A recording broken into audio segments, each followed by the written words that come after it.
Assalamualaikum warahmatullahi wabarakatuh. Di kesempatan kali ini saya akan membawakan sebuah cerita yang berjudul Dendam Arwah Wanita yang Digilir. Bagaimana dan seperti apa kelengkapan ceritanya? Tentunya tak usah berlama-lama. Langsung saja kita masuk ke ceritanya. Hai cantik, sendirian aja. Sama abang aja yuk. Kuda seorang pria seraya mencolek dagu Sarah dengan pandangan yang menjijikan. Sarah beringsut mundur, berniat ingin berlari, namun naas. Seorang pria bertubuh tinggi besar berhasil mencekal lengan kanannya, yang membuat ia hampir terjatuh. Lepaskan saya, lepas, saya mohon, jangan ganggu saya. Sarah terus memohon dengan air mata berderai. Namun segerombolan pria itu malah menyeretnya ke dalam sebuah rumah tak berpenghuni. Di sana, Sarah digilir oleh 5 pria secara bergantian. Kedua tangannya diikat. Ia terus memberontak, namun mereka tetap memaksanya dengan brutal. Setelah puas, mereka pergi meninggalkan Sarah yang terkulai lemah tak berdaya. Sarah menangis seraya menutup tubuhnya dengan baju yang sudah terkoyak akibat paksaan para pria-pria laknat yang telah menodainya. Sarah merasakan rasa ngilu yang teramat sangat pada pangkal pahanya. Namun tak sebanding dengan sakit hati yang ia terima. Sarah menangis jadi-jadinya. Ya Allah, Sarah. Ningsih langsung berambur memeluk tubuh putrinya yang lebam-lebam dengan rambut acak-acakan. Ya Allah, apa yang terjadi sama kamu, nak? Siapa yang tega berbuat jahat sama kamu? Ningsih terisak, sembari terus memeluk tubuh putrinya yang luruh di atas lantai dingin. Keduanya menangis pilu, menerima nasib yang menghancurkan hidup Sarah. Ada apa, Bu? Astagfirullah, nak. Kamu kenapa? Siapa yang berani jahatin kamu? Cecar ayahnya dengan raut wajah yang panik. Sarah tak menjawab. Ia terus menangis. Ia yang pulang dengan kondisi yang mengenaskan membuat kedua orang tuanya histeris. 1 bulan berlalu setelah kejadian pemerkosaan Sarah. Sarah yang setiap harinya hanya duduk di kursi dekat jendela, menatap ke arah luar dengan tatapan kosong. Putranya, yang baru genap berusia 4 tahun, terus mencoba membujuk sang bunda untuk bermain bersamanya. Namun Sarah tetap termenung. Roni, sang suami pun telah dikabari oleh Ningsih perihal kejadian yang dialami Sarah. Ia berjanji akan segera pulang. Namun dikarenakan terjadi suatu kendala yang mengharuskan kepulangannya ditunda untuk sementara waktu. Pagi itu, Sarah muntah dengan hebat. Ia merasakan perutnya terus bergejolak dengan kepala yang terasa berat. Ningsih yang terlampau panik langsung membawa Sarah ke puskesmas terdekat. Bagaimana keadaan anak saya, Dok? Tanya Ningsih dengan raut wajah khawatir. Anak ibu sedang hamil. Diharapkan agar si ibu tidak terlalu banyak pikiran, karena akan berpengaruh buruk pada jabang bayi yang ada di dalam kandungannya. Jelas seorang bidan dengan ramah. Ningsih menutup mulutnya tak percaya. Anaknya harus menerima kenyataan pahit di tengah-tengah rumah tangga yang tadinya baik-baik saja. Sarah menangis mendengar penuturan sang bidan. Aku benci hidupku. Hidupku hancur. Yang sabar ya, Nduk. Ini semua ujian dari Gusti Allah. Ucap Ningsih menenangkan. Dengan tangan terus mengusap pundak Sarah yang terguncang akibat tangisannya. Sudah, Bu, jangan menangis. Kasihan bayinya yang... Saya nggak peduli. Saya benci bayi ini. Dia bukan anakku. Tegas Sarah memotong pembicaraan Bu Bidan. Bu Bidan terdiam. Takutnya Sarah semakin tersulut emosi dan mencelakai bayi yang dalam kandungannya. Setelah menerima obat dari Bu Bidan, Ningsih membawa Sarah pulang. Tangis Sarah sudah terhenti, digantikan dengan tatapan kosong yang selalu ia lakukan sejak mengidap depresi pasca kejadian dalam sebulan lalu.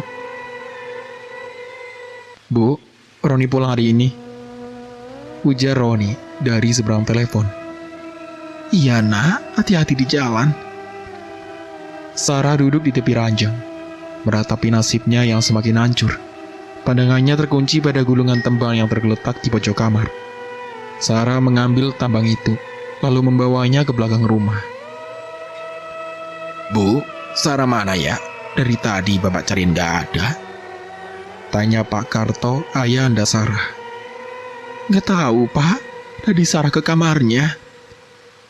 Bapak udah cari, tapi nggak ada, Bu. Keduanya menjadi panik, lalu berpencar untuk mencari keberadaan Sarah. Astagfirullah! Teriak histeris Ningsih dari arah belakang rumah. Terlihat seorang wanita yang lehernya tergantung di bawah pohon nangka besar. Tubuhnya sudah memucat. Mata melotot dengan lidah yang terjulur. Ningsih meraung kesetanan kala melihat putri semata wayangnya memilih untuk mengakhiri hidupnya dengan cara tragis. Ya Allah, Bu, kenapa jadi begini? Pak Karto lantas menurunkan jenazah putri semata wayangnya. Dengan tubuh gemetar, Karto melepas tali yang membelit leher Sarah hingga meninggalkan jejak di leher jenjangnya. Semua warga berdatangan mendengar teriakan Ningsih. Salah seorang warga menggendong Dimas. Roni yang baru saja datang langsung berlari membelah kerumunan warga. Sarah? Roni memeluk tubuh Sarah yang telah membeku. Ia menangis sejadi-jadinya. Tak ada lagi rasa malu karena disaksikan para warga. Yang ada hanya penyesalan teramat karena dia belum sempat bercengkrama untuk sekedar melepas rindu di detik-detik terakhirnya. Sarah, kenapa kamu tinggalin Mas sayang? Mas akan terima kamu apa adanya, Sarah. Kenapa malah begini? Roni terus meracau. Pak Karto pun tak hentinya menguatkan Roni. Yang sabar ya, Ron. Maafin Bapak, ya gak bisa jagain Sarah. Maafin Bapak yang ceroboh ini. Tangis sang ayahanda Sarah pun pecah. Sedang Ningsih yang pingsan diboyong para warga ke dalam rumah. Ia terlihat syok hingga hilang kesadarannya. Jenazah Sarah pun selesai dikebumikan pada sore hari. Para pelayat satu persatu mulai pulang meninggalkan pemakaman, hingga menyisakan Roni dan orang tua Sarah di sana. Roni tergugu, seraya memegang nisan yang bertuliskan nama istri tercintanya. Sarah, Mas kangen kamu. Kenapa kamu tinggalin Mas? Roni menyeka air matanya, menatap gundukan tanah yang masih merah di depannya. Yang ikhlas ya, Ron. Sabar. Mungkin ini sudah takdir sang ilahi. Ujar sang ayah mertua menenangkan. Mereka pun memilih pulang karena sebentar lagi memasuki waktu maghrib. Doni, seorang pemuda dari desa itu melangkah melewati jalan setapak yang nampak temaram karena minimnya pencahayaan. Ia yang baru saja pulang bekerja memilih jalan yang melewati pemakaman umum di desa itu. Di bawah gelapnya malam, ia memicingkan matanya tatkala melihat cahaya merah timbul dari sebuah gundukan tanah yang masih merah. Apa itu? Astagfirullah, kenapa kuburannya mengeluarkan cahaya seperti itu? Doni memegang tengkuknya yang mulai merinding. Ia memilih tak menghiraukan penglihatannya dan bergegas pulang. Mama kemana aja? Dimas tunggu Mama dari tadi loh. Dimas mau main sama Mama. Celoteh Dimas dengan suara lucunya yang khas. Dia seakan tengah duduk bersender di pangkuan seseorang. Roni, yang hanya melihat kejanggalan itu dari balik pintu, mencoba mencerna ucapan sang anak semata wayangnya. Mama di sini aja ya sama Dimas. Udah kok, Dimas sudah makan disuapin nenek tadi. Iya, nanti Dimas kasih tahu Papa kalau Mama kangen Papa ya. Rentetan ucapan keluar dari mulut kecil Dimas. Ia terus berceloteh sambil mengayun-ngayunkan kakinya. Dimas, bicara sama siapa sayang? Ujar Roni, sang papa tiba-tiba. Dimas mengadah menatap sang papa. Sama Mama. Celetuknya sambil terus memainkan mobil-mobilan miliknya. Sekarang mamanya di mana? Tanya Roni lembut seraya mengusap wajah mungil Dimas. Roni celingkukan. Pasalnya di sana hanya ada dia dan Dimas saja. Dimas tersenyum ke arah pintu kamar. Mama katanya mau bubuk dulu, jawab Dimas dengan polosnya. Roni tersenyum, lalu memeluk tubuh kecil sang putra. Nasib malang harus menimpa Dimas, bocah 4 tahun yang harus kehilangan sang bunda di usianya yang masih sangat belia. Namun, sikap Dimas menunjukkan jika ia masih berinteraksi dengan sang bunda seperti biasa. Acara tahlil pun diadakan. Gema ayat suci Al-Quran memenuhi seluruh ruangan. Roni duduk di samping sang ibu yang baru saja datang dari desa seberang. Mereka tak sempat mengikuti acara pemakaman Sarah, dikarenakan suatu kendala. Setelah acara selesai, Roni memasuki kamar tempat mereka memadu kasih. Roni duduk di tepi ranjang. Aroma tubuh Sarah yang khas masih tercium jelas di ruangan yang tak terlalu besar itu. Baju-baju favoritnya tergantung di sudut ruangan. Roni mengusap spray yang bekas tidur Sarah. Mas, desis liris akan berembus di telinga Roni. Roni tersentak. Ia menyapukan pandangannya ke semua sisi ruangan. Tak ada siapapun di sana. Ia merasakan semilir angin lalu lalang di depannya. Padahal ruangan itu sangat tertutup. Tak ada ventilasi udara. Hanya ada 2 jendela berukuran persegi panjang. Itu pun jendela dalam keadaan tertutup. Sarah, kamu di sini sayang? Gumam Roni lirih. Tak ada jawaban. Hanya tercium aroma parfum beraroma mawar yang biasa Sarah gunakan. Sarah, Mas kangen kamu. Roni menyeka air matanya yang terus membasahi pipinya. Sementara di arah belakang, tampak sesosok wanita berambut panjang terurai. Dengan gaun panjang berwarna merah tengah berdiri, menatap punggung Roni. Roni menoleh saat merasakan kehadiran seorang yang di belakangnya. Saat ia memutar kepalanya, matanya membulat sempurna. Ketika melihat kehadiran sosok sang istri yang sangat dicintainya, tengah berdiri menatapnya. Roni berjalan menghampiri Sarah dengan langkah gugup. Sarah, sayang, ini benar kau? Roni terus menatap tak percaya dengan apa yang dilihatnya. Ia mencoba meraih tangan Sarah. Maafkan Sarah, Mas. Sarah harus pergi. Orang-orang laknat itu harus mendapat balasan yang setimpal. Aku mencintaimu. Tolong jaga Dimas dengan sepenuh hatimu. Aku pergi. Ujar Sarah dengan air mata yang berlinang. Terpancar tatapan rindu dari keduanya. Sarah, jangan pergi. Mas mohon Sarah. Sarah. Roni terus meraung. Tatkala melihat sosok sang istri yang melayang menjauh, dengan tangan masih terulur. Sarah, kenapa kamu tinggalin Mas Sarah? Roni terus menangis. Tubuhnya luruh di atas lantai malam yang dingin. Roni, kamu kenapa nak? Ada apa? Serga sang ibu seraya memeluk tubuh Roni yang tergugur di atas lantai. Sarah, Ma. Sarah tadi datang ke sini, tapi dia malah pergi tinggalin Roni, Ma. Ibunya semakin mempererat pelukannya. Seraya terus mengusap lembut pucuk kepala putrinya. Sudah nak, sabar. Ikhlaskan Sarah. Biarkan dia tenang di dalam sana. Ini semua sudah suratan takdir, nak. Ucap ibunya menguatkan. Dengan isak tangis yang sama-sama memilukan. Tapi Sarah sedang hamil, Ma. Roni gak masalah itu anak siapa. Roni akan terima. Roni akan sayangi seperti anak Roni sendiri. Roni terus meracau. Tangisnya semakin menjadi. Sudah, nak. Sudah. Sarah menatap kejadian itu dari balik jendela. Darah air mata menggenang di pipinya yang pucat pasi. Sarah mengusap perutnya yang masih rata. Maafkan ibu, nak. Meski kau bukan anak dari Mas Roni, kau tetap darah daging ibu. Maafkan ibu yang harus membawamu ke dalam dosa ibu. Ibu egois. Sarah terus terisak. tak ada lagi yang bisa melihatnya. Sarah menatap segerombol pria yang tengah nongkrong sambil berjudi di warung kopi. Gelak tawa dan candaan mereka begitu memegahkan telinga.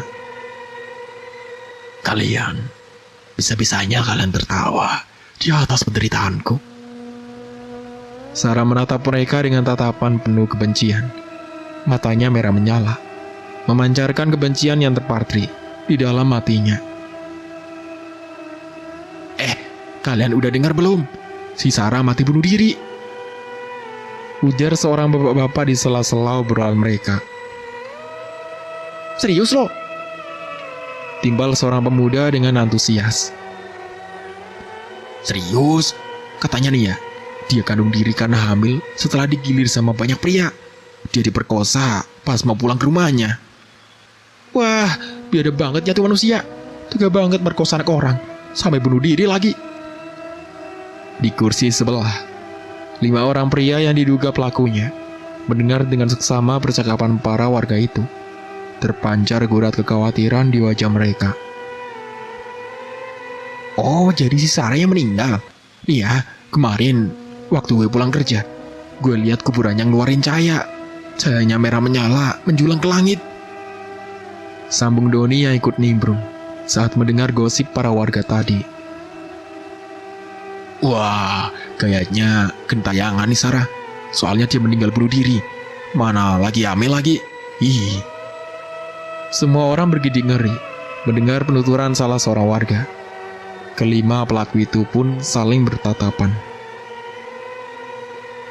Mati kita. Kalau sampai arwah si Sarah gentayangan, bisa mampus kita. Bisik Bagas dengan wajah ketakutan. Us, jangan asal ngomong lu.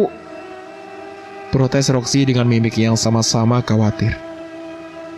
Udah, gak usah dibahas. Orang mati mana bisa hidup lagi. Ngaco kalian. Bentak Bima dengan suara setengah berbisik. Gue mau pulang aja. Takut arwah si Sarah kedayangan gue. Celetuk Bobby sambil bergidik ngeri. Bobby adalah yang paling penakut di antara yang lainnya. Pengecut lo. Badan aja gede. Ledek Bima setengah kesel, dan malah disambut gelak tawa yang lainnya. Terserah ya, gue gak peduli. Yang jelas gue mau pulang aja. Tegas Bobby. Seraya melenggang pergi mengendarai motor metiknya. Penakut. Teriak Jaka diiringi tawa yang memegahkan telinga. Bobby memacu motornya dengan kecepatan sedang. Pikirannya tentang gentayangannya arwah Sarah berkelebatan di benak Bobby. Suara cekikikan seorang perempuan menggema saat Bobby melewati jalur perkebunan yang lumayan jauh dari rumah penduduk. Bobby yang merupakan warga desa seberang harus melewati rute itu. Bobby mempercepat kemudinya. Jangan ganggu gue, lo udah mati. Teriak Bobby kesetanan. Bobby. Sarah melayang mengikuti Bobby yang kian mempercepat lajunya. Pergi!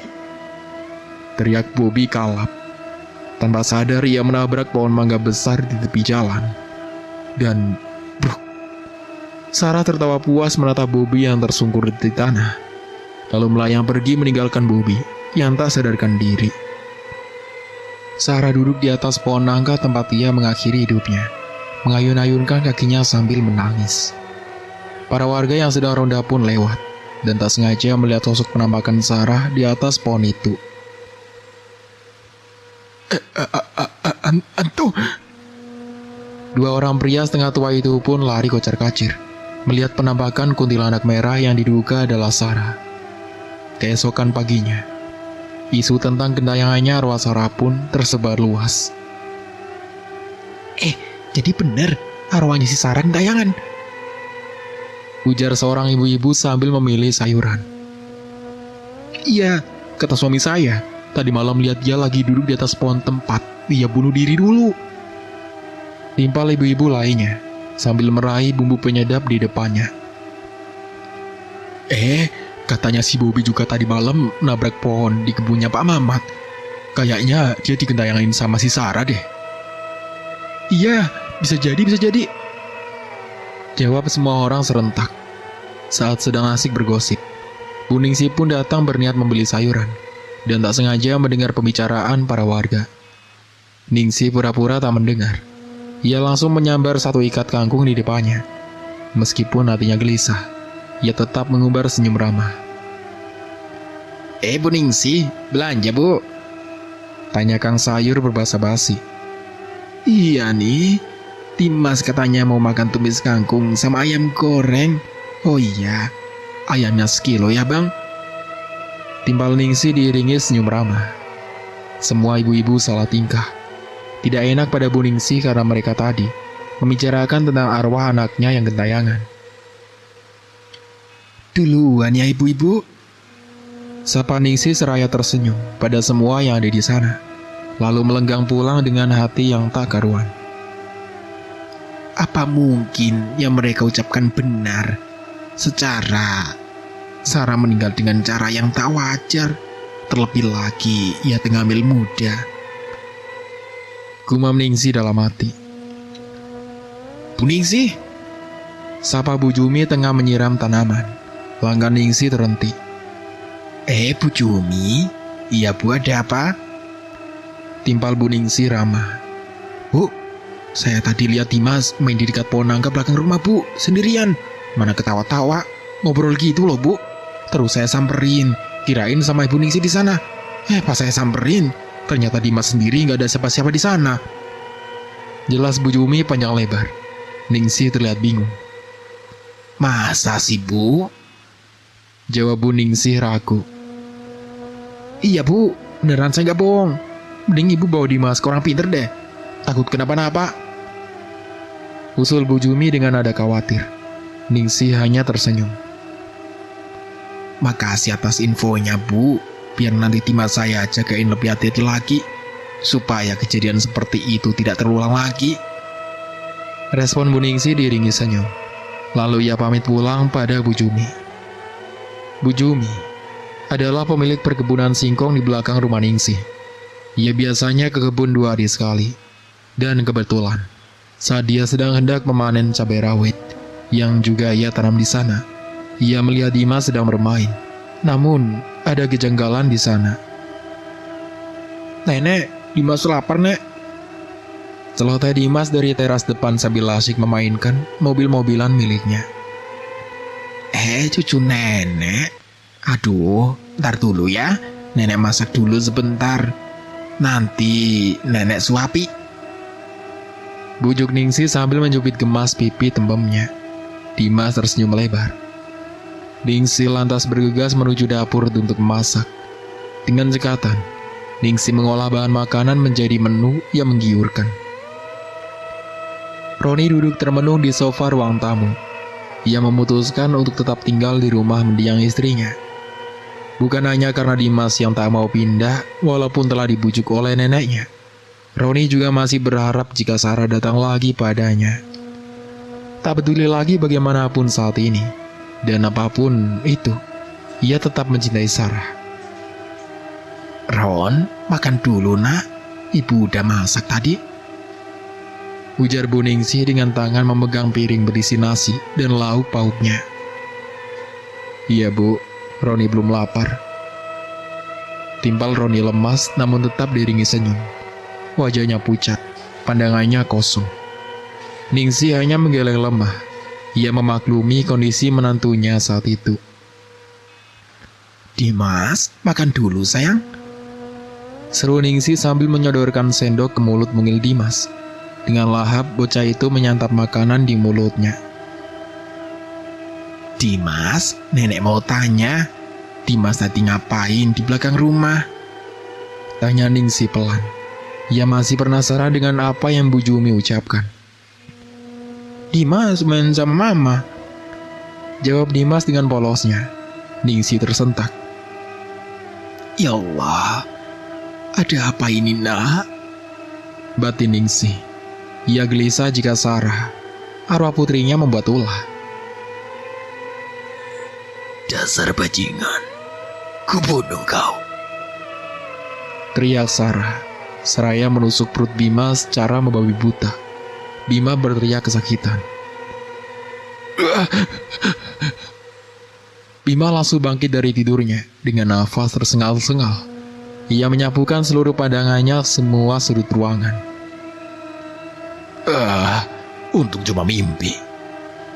Ujar Bima sambil mengelus dada. Tiba-tiba, TV menyala dengan sendirinya. Bima terhenyak. Netranya terus memperhatikan nyala TV yang seperti benang kusut tak karuan. Sedetik kemudian, TV menyala memperlihatkan seorang wanita berambut panjang sedang berdiri membelakanginya. Bima berdisut dari tempat duduknya. Dengan mata melotot, ia terlihat sangat panik. Gambar wanita itu semakin mendekat. Tiba-tiba, langgingan suara wanita di kedua telinga Bima membuat gedang telinganya hampir pecah. Bima menutup kedua telinganya. Siapa lo? Jangan ganggu gue. Pergi. Teriak Bima kalap. Sembari terus menatap sekelilingnya. Keringat dingin bercucuran. Wajahnya memuncak akibat rasa takut yang teramat sangat. Bima. Suara itu menggema di seluruh ruangan. Menyeramkan. Bima kembali tersentak. Ia mencari-cari sumber suara. Aku di sini, sayang. Bima lalu menengadahkan wajahnya ke atas plafon. Betapa terkejutnya ia ketika melihat sosok Sarah merayap di atasnya. Menyeringai ke arahnya menampakkan gigi taring dengan darah yang bercucuran. Rambut panjangnya terurai tak beraturan. Wajahnya rusak. Matanya melotot seperti akan keluar dari tempatnya. Setan. Bima langsung melompat dari sofa berlari kocar-kacir keluar. Ia menyambar motornya. Sial, kuncinya ketinggalan lagi. Umpat Bima kesal. Ia berniat masuk lagi untuk mengambil kunci. Namun arwah Sarah nunggunya di ambang pintu dengan tawa yang memegahkan. Bima tak mau ambil resiko. Ia memilih berlari menuju tongkrongannya dengan lari terbirit-birit. Sarah melayang di atasnya. Bima beberapa kali tersungkur, namun langsung bangkit lagi, karena ia takut mati konyol. Baru saja ia sampai, Bima langsung melompat ke arah kerumunan teman-temannya. Buset, gila lu Bim. Pala gue kau kasih pantat. Ujar Jaka kesal, sambil menabuk bokong Bima yang tepat berada di mukanya. Sarah bro, Sarah, gentayain gue.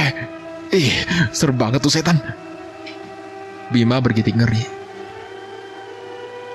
Bukannya lo paling gak percaya sama setan ya? Kok sekarang jadi paling penakut gini? Iya nggak? Ledek Roxy diiringi gelak tawa teman-temannya.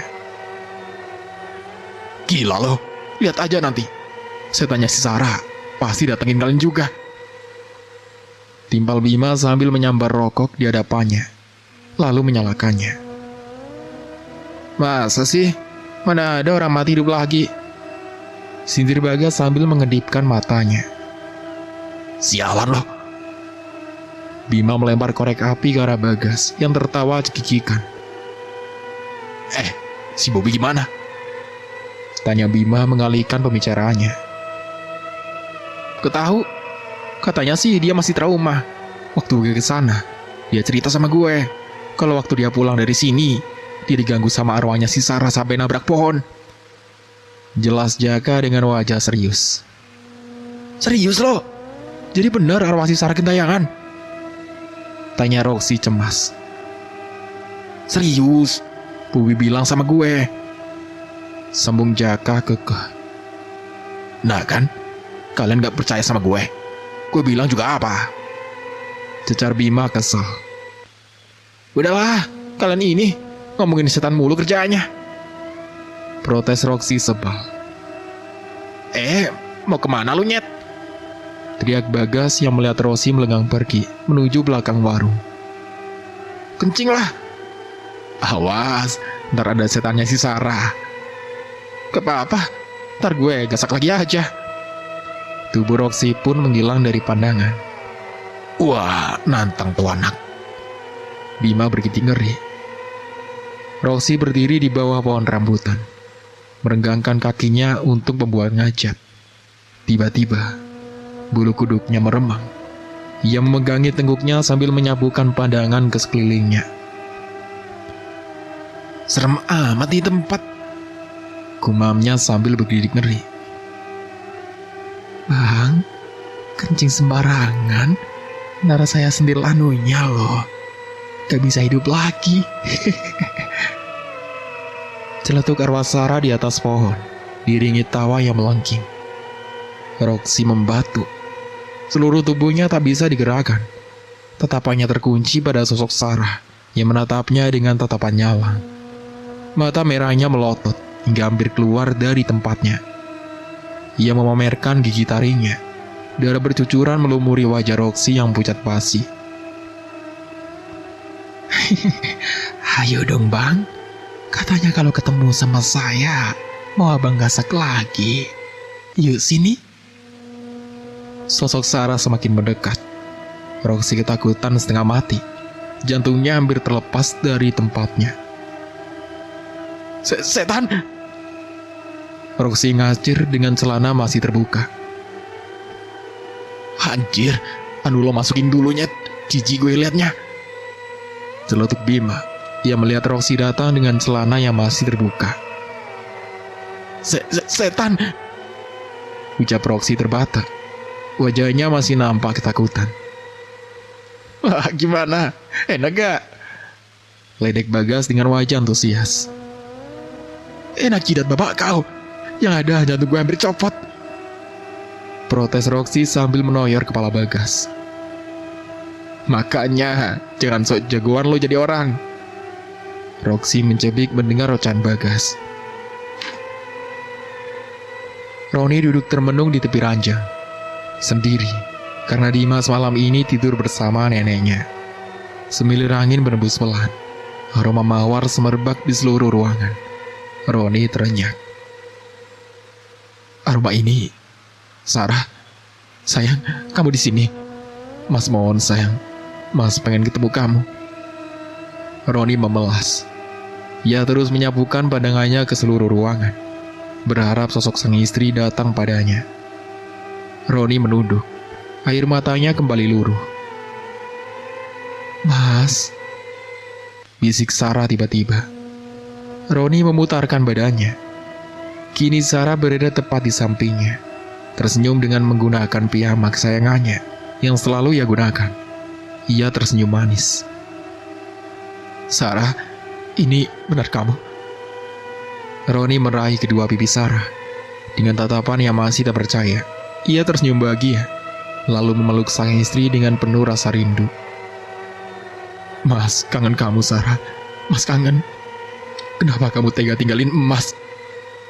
Roni terisak dalam dekapan Sarah. Maafkan aku, Mas.